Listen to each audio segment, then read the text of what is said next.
Castle Bay, Chapter 19. BJ was wired up too much excitement, probably combined with too much soda. Emily concluded as he tore around the private dining room at Boone's Harbor with a couple of his castmates who'd been invited to join the party. She had a hunch the outsiders were part of Boone's plan to keep Jody in line. His mother-in-law would never misbehave and air personal family feuds around strangers. At least she's being civil, Cora Jane acknowledged from her seat beside Emily. I was ready to pop her one if she tried to take you on. Emily smiled at her grandmother's feisty comment. I really don't think popping her one would help my case, she said. Civility is the goal for now. Maybe I should spend a little time chatting with Frank, Cora Jane suggested. He's a reasonable man. Emily shook her head. Stay out of it, grandmother. Boone needs to handle this. One wrong word and things could go terribly wrong. Who knows what might trigger an overreaction from Jody? The last thing we want is to put BJ through some ugly custody battle. Cora Jane sighed and sat back. You're right, of course. Just then, BJ came bouncing up to them. Miss Cora Jane, did you like the play? I thought the play was excellent, she told him. And you didn't miss a single line. I was very proud of you. BJ grinned broadly. Did you like it, Emily? He asked, leaning into her side. Instinctively, Emily put her arm around him to give him a squeeze. You bet I did. I'm so glad I was able to come back to see it. And guess what? BJ said excitedly. I'm going to be in a Christmas pageant too. He looked at her wearily. You won't miss that, will you? Absolutely not, Emily assured him. Though even as the words came out of her mouth, she wondered if she shouldn't have been more cautious. She had a lot of small jobs lined up with regular clients to help them ready their homes for the holidays. That way often took her right up to Christmas Eve. Still, BJ was clearly satisfied with her answer. So while spoiled tonight by casting doubt on her own promise, see you later, BJ said. He started to run off, then came back and gave Emily a fierce hug. After he'd gone, she noticed that Jody had her gaze peeled on BJ, which meant that more than likely she witnessed the entire scene. From the tight expression on her face, she clearly disapproved. She headed in Emily's direction. Uh-oh, Cora Jane murmured. Red alert. Emily chuckled. Despite the impending confrontation, leave her to me, okay? Why don't we check the desserts on the buffet table? Bring us back the most decadent things they have over there, preferably with chocolate. Something tells me we're going to need it. Cora Jane looked uneasy. And leave you alone with Jody? She asked worriedly. Is that a good idea? I could keep my mouth shut. At least you have a witness if she gets out of line. It'll be okay, Emily assured her. Please, grandmother, she and I need to settle things. When Jody reached her, Emily dressed her to a chair, determined to be on her best behavior. Killing the woman with kindness was her mantra for the night. Have a seat, she said graciously. I'm so anxious to get to know you better. I know how happy it's made BJ having you back home again. Why do you care? Jody said, ignoring the olive branch. You won't be around long. Emily frowned at the confidence in her voice. Why is that? Because if you persist in this effort to get your conscience into my grandson, I will go to court, she said as mildly as if she were talking about the weather. The threat was all the more potent because of her complete calm and her unwavering spite and determination. Even though Emily didn't have a doubt in her mind that no court would take BJ from Boone, she didn't want them to lead to have to face the ordeal of a custody battle. Why would you do that, Mrs. Farmer? Do you really hate Boone that much? Or is all your anger directed at me? Or is it BJ's life you're hoping to ruin? I'm just trying to understand your motivation here. Oh, please. I wouldn't waste my energy on you or Boone. I'm trying to protect my grandson, Jody responded with a huff of indignation. Everything I do is for that boy. Really? Emily asked skeptically. What exactly is the threat you think I pose? You don't know me, though you do know my grandmother. I doubt there's a soul in this community who could find fault with her or her influence on BJ. Cora Jane's an upstanding woman, Jody agreed grudgingly. That has nothing to do with you. Because of you, my daughter has locked into a loveless marriage. Though the accusation didn't come as a complete shock, Emily was surprised to hear it spoken aloud. Loveless? I don't think so. Boone would never have married Jenny if he hadn't loved her. As you know perfectly well, they didn't have to get married. There was no unplanned pregnancy pushing them into making the decision to walk down the aisle. Clearly, getting married was something they both wanted. Maybe so, Jody conceded, though she didn't look happy about it. But his heart always belonged to you. Everywhere around here knew that, including Jenny. And yet, she loved him anyway, Emily said. Jody waved off the reminder as if her daughter's feelings were of no consequence. She was a foolish girl.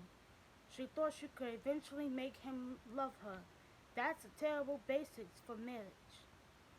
I don't entirely disagree, Emily admitted, drawing a sharp look. But it wasn't your decision to make, and I wasn't even in the picture. Until recently, Boone and I hadn't been in touch for 10 years. Jenny and Boone were adults who made a decision that worked for them. And just so you know, I've never heard Boone express a single regret about having made it. If he has any regrets at all, it's because he lost Jenny too soon. Jody looked taken aback by her candor. You actually believed he loved her? I do, Emily said simply. She looked Jody in the eyes, determined to find some way to give her a different perspective on the past, if not to reconcile her to Emily's inevitable future with Boone and her grandson. May I ask you a question? Jody shrugged. Did Jenny strike you as miserable after she and Boone married? Did she ever express any regrets? She'd hardly say anything to me, Jody said defensively. She knew I was against the marriage. How about her father? Did she ever suggest such a thing to him?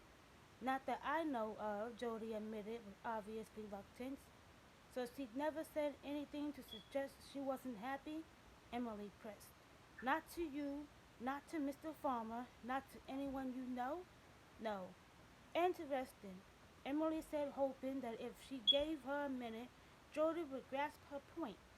When she eventually did speak, she said, my grandmother told me that Jenny positively glowed, especially after BJ was born. That child was a blessing.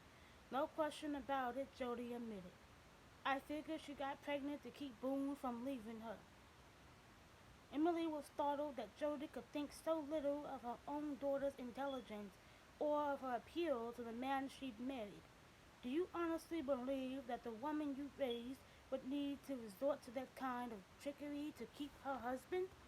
The Jenny I knew was smart, kind, and generous. She was worthy of Boone's love, and I doubt she'd have stayed with him if he hadn't made her happy. Again, Jody looked shaken by the straight talk that suggested she was blind to her own daughter's attributes. No, she'd never have tried to trap Boone into staying. But, her voice trailed off. But what? I guess I never looked at it quite like that. Because you were so locked into your own perceptions of what their marriage was like, Emily suggested. Maybe you couldn't be objective about how real their feelings were. Outsiders seldom truly know what's going on inside a marriage. I can't believe you sit here and try to convince me that Boone loved my daughter so much, Jody said, looking bemused. Why? Abe doesn't lessen his feelings for me now.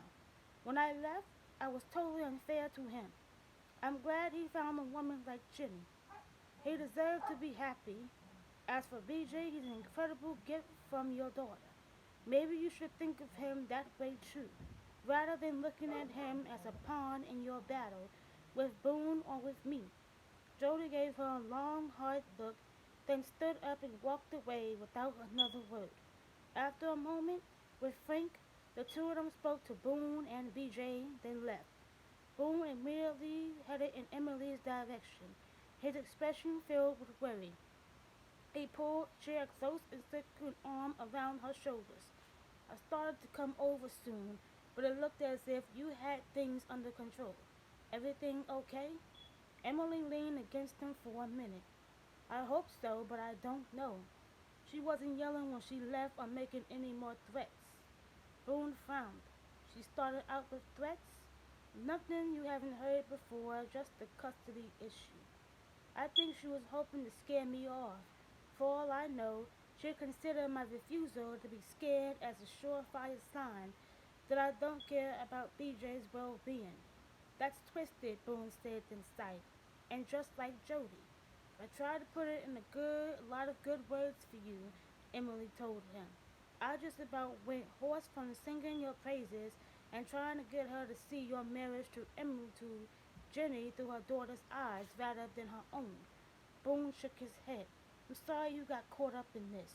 It's not up to you to heal my relationship with Jenny's parents, but it isn't up to me not to make it any worse. She looked into his eyes. I hope I did okay. I don't want this to turn to all out warfare or something. If it does, I'll step away, Boone. You won't lose your son because of me. I won't lose my son, period, he said firmly. Then he cupped her face in his hands and held her gaze. And you're not going anywhere. Not ever again. For several days after the Halloween play, Boone waited for any fallout from Emily's conversation with Jody. Instead, he thought he detected the faintest star in his relationship with his mother-in-law.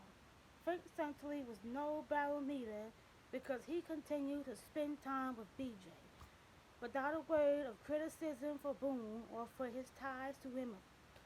It was 2 weeks later when he was trying to get by on the few late night calls from the West Coast to keep his spirits up that Jody's new strategy surfaced.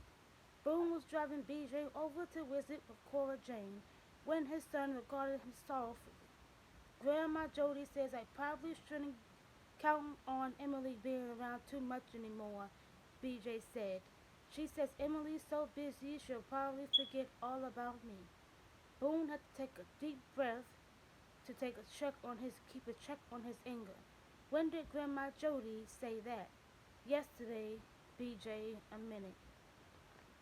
So that explains BJ's dark mood the night before when he gone to bed early and told Boone he didn't want to hear a story or read from one of his favorite books. Is that the only time she'd mentioned something like that? Boone asked. BJ shook his head. I didn't believe her at first, but Emily hasn't called me for a while now. So I figured Grandma Jody must be right. You know Emily is really, really busy trying to get this house ready. She told you about that, right? It's for some moms and little kids who need to be in a safe place, BJ said. She said it's really, really important. It is. Just think about how it would feel not to be in a safe place for Thanksgiving or any other day. BJ nodded his understanding. It would be bad, he said. So if Emily hasn't called you as much, it's more than likely because she's working really hard to finish this work. So these families will have a happy Thanksgiving. Can you understand that? BJ nodded. Boone made a decision. Why don't we call her as soon as we get to Castles? We can say hello and see how the house is coming along, okay? His son beamed at him. Awesome.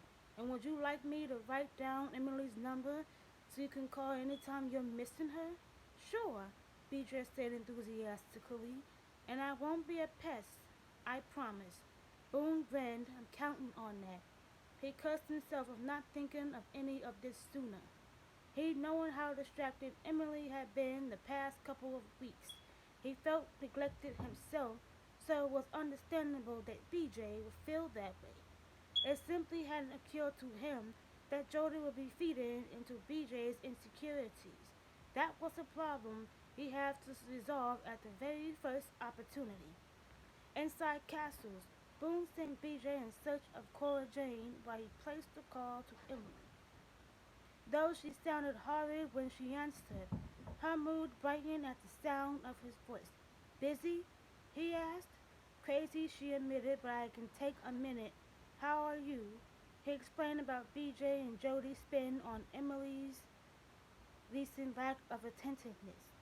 Oh, sweet heaven, Emily murmured. I should have realized. Realized what? That Jody would seize on this and run with it? Boone said, nobody thinks like she does. Is BJ there now? He's in with Cora Jane in the kitchen. I'll get him. I'll make this right, Boone. I promise. Never doubted it. Is it okay with you if I give him your number so he can call when he starts to miss you? He's already promised me he won't be a pest. That's a great idea, she assured him. And I'll always be able to find a couple of minutes to talk to him when he calls. I'll try to be better about calling him as well. Thanks, I really appreciate that. He's very attached to you, so am I, by the way. Do you think you're going to be here for Thanksgiving? That's my plan, she told him. We're almost on schedule for the opening of this place on Monday. The family should be in here by Wednesday, unless there's a glitch of some kind. I'll fly out Wednesday night and be there in time for Thanksgiving dinner. You will be at Cora Jane's, right? We'll be there, he confirmed. Though we'll probably have to stop by Jody's first to make the peace. Even if you only make it in time for pie, it'll be great, she told him. And Miss Cora Jane's turkey and cornbread stuffing? Not a chance. She's planning a late dinner for that very reason.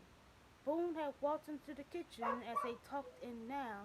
BJ was in front of him, his expression weary, as if he was half afraid Emily wouldn't have time to talk to him after all. Here it is, Boone told BJ.